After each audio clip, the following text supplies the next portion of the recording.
万万没想到，就是这个提示音竟然变成了复杂的摩斯电码。想必很多人都认为这又是宣发发癫了吧？实际上也确实如此，因为要解开这串电码真的很不容易。下面小峰就带大家一起来解开电码的秘密。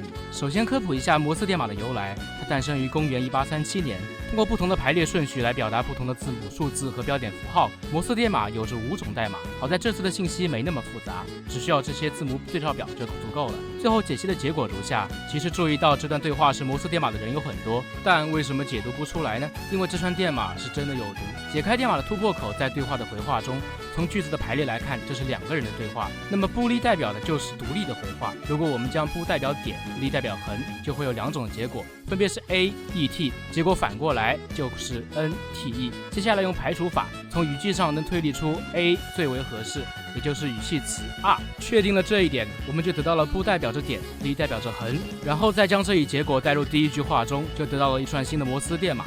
但是因为没有断句，想要解读依旧很麻烦，这个时候就需要依赖小学的拼音知识了。拼音是由声母与韵母组成，整体认读音节也可以看作声母与韵母的结合。在汉语的句子中，第一个字往往都是以声母开头的，这样我们就能淘汰掉一部分答案，剩下的就是在组合中不断筛选，直到找到符合拼音规律的组合。于是我们得到了以下结果：第一句话的意思是帕帕，这个结果与譬喻中帕洛蒂称呼的玩偶名字相同，说明我们的结果是正确的。但先别急，如果你以为解读会这么顺利，就大错特错了。在解读完第一句后，后面就都无法解读了，于是我们只能先跳过第2句，来看看第3句。这一次换个思路，将不代表为横，离代表为点。神奇的事情发生了，通过穷举法的筛选，这句话也被解读了出来，意思是故障在哪。这句话同样和 PV 里的内容意思重合，说明我们的解读是对的。现在就差第2句话了，在得知可以点横互换的情况下，我们就有了更多的方式去解读。不过万万没想到，这句话里面多了一个字，这个字之前的话是一种解读方式，字之后的话又换了一种解读方式，两者结合之后就得到了最终结果。没错，这句话才是这个 PV 的真正的开头，这也是为什么一定要解读出来的原因。在我们看到的画面里，帕洛蒂是单向的询问手中的帕帕玩偶，但是在我们解读的句子中却不是，这让你想到了什么？是布洛威。布利是一种特殊的信息提示音。布利布利是什么新型技术的名字吗？他说是他的专有消息提示音。而另一边的联系人就是帕洛蒂，只是帕洛蒂一直都不知道，这样你就能看明白开头了。为什么当布洛威接话的时候，帕洛蒂反应会那么大？这是处于面基后的社死状态，所以帕洛蒂才会手指着布洛威语无伦次。他真正想说的话是“你就是帕帕”，可惜看到来了很多人后，把话给咽了下去。布洛威还想确认身份，但帕洛蒂已经社死了，赶忙提出去找玉先生转移话题。在这一幕中，除了帕洛蒂，还出现了一个新的角色，不出意外的话，他应该就是布洛威数次提到的雅努努了。我想雅努努也一起啦。这样我们也就知道了，在启动9域换塔时与艾文斯在一起的人是谁了。他就是帕罗蒂，被派往9域调查授权异常的原因。从剧情走向来看 ，PV 显然隐藏了海量的桥段。他们来到9域后肯定要寒暄一下。从 PV 内容来看，他们已经试着调查了故障的原因，但却一无所获。这些应该就是新版本的剧情内容了。布洛威还没意识到问题所在，想把帕帕递给帕罗蒂，之后帕罗蒂很社死的拿走了。只有解开了这串摩斯电码，你才能真正理解这个开头的用意。这就是塔塔剧情的特别之处吧。找不到线索看乐子，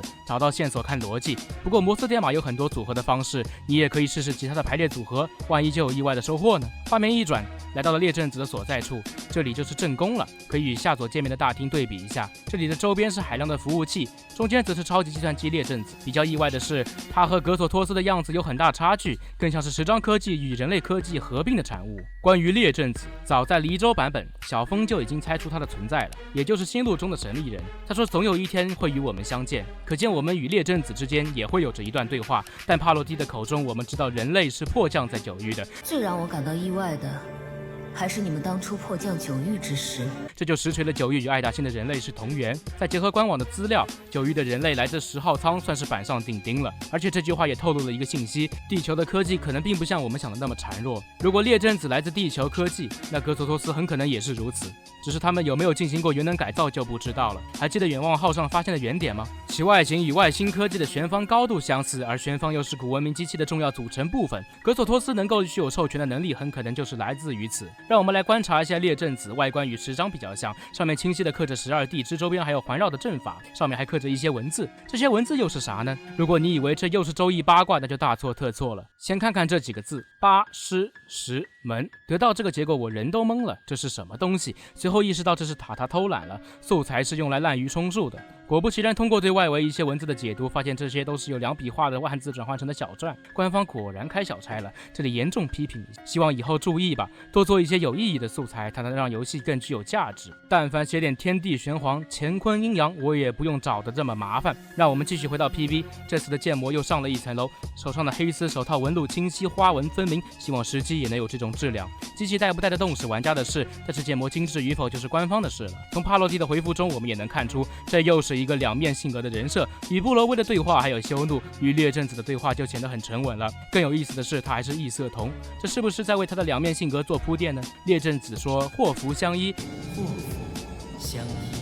其实是一个循环。远望号飞船遇到袭击，10号舱遗落在太空失货，但是进入9域接触到域能发展时装科技，又是福。之后封印减弱，惠民肆虐是祸，由此去域外寻求帮助，再开天门是福。那问题来了，福之后又该是祸了，下一个祸又是什么呢？列阵子很可能是意有所指，帕洛蒂对列阵子的态度也有些不满意。除了列阵子说的福祸相依，可能还有着另一个原因，在未来会有派系之争吗？我们知道幻塔的世界是在几百年后的未来，而从9域的风格来看，这无疑就是代表天朝的分支了，不然不会有着八卦、四象这些元素。派系相争同样是游戏一直没提及的一个要素，就像现在的世界格局，国与国之间也有竞争，也有合作。那在幻塔的世界观中，未来的这些国家又怎么样了呢？幻塔最早的统治阶层是旧联邦，所谓联邦肯定是一个集合体，里面肯定是派系林立，他们虽然身处末世，但也有着各自的谋划。列阵子代表的势力与格索托斯代表的势力真的是相安无事吗？这也许会成为未来剧情发展的一个方向。看起来这次只是一个小版本，